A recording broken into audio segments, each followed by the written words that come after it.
爱情是人类永恒的主题，有的凄美，有的忧伤，有的浪漫，有的热烈。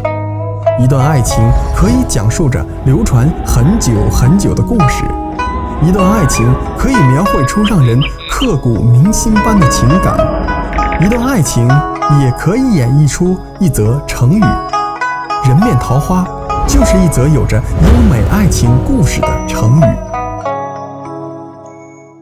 观众朋友们大家好，欢迎收看本期三川讲成语，学习中国成语，掌握汉语精华，了解中国历史，领略中国文化。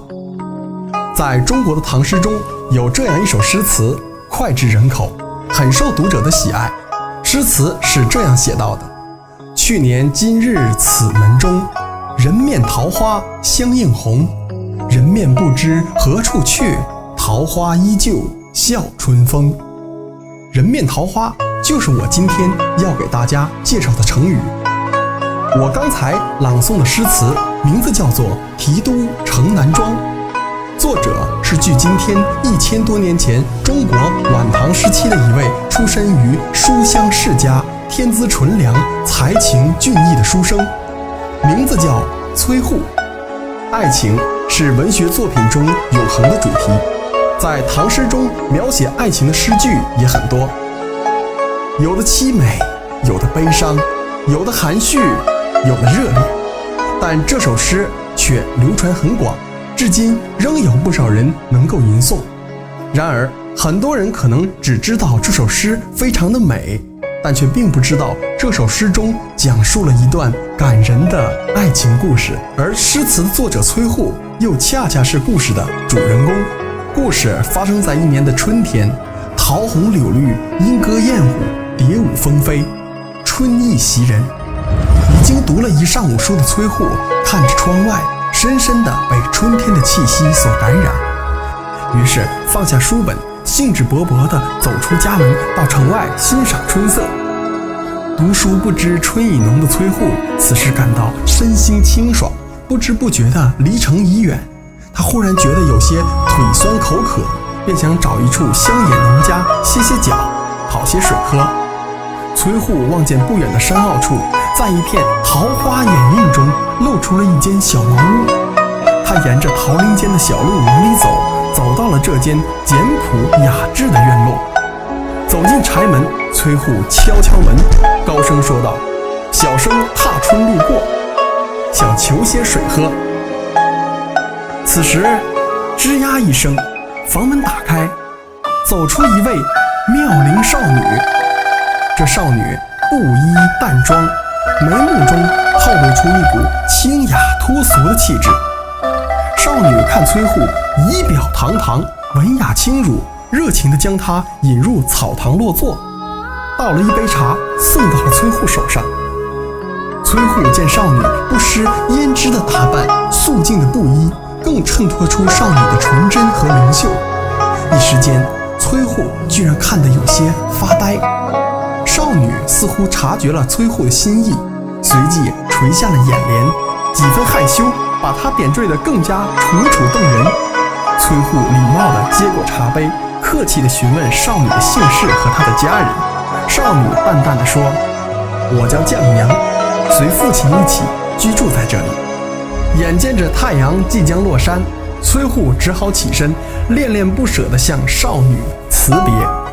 少女依在柴门上，默默地目送崔护渐渐地走远。崔护也不时回头地张望，只见少女在门前桃花的衬托下，更加显得格外秀丽飘逸，真是回头一望百媚生，春风吹拂心弦动。时光如流，转眼到了第2年的春天，春风习习惹人醉。崔护望着窗外盛开的桃花，触景生情，回忆起去年春天的城南旧事。这时再也压抑不住心中的冲动，在迷人的春色中一路快行到城外，寻找那往日的情缘，寻找那灿烂桃花掩映中的美少女。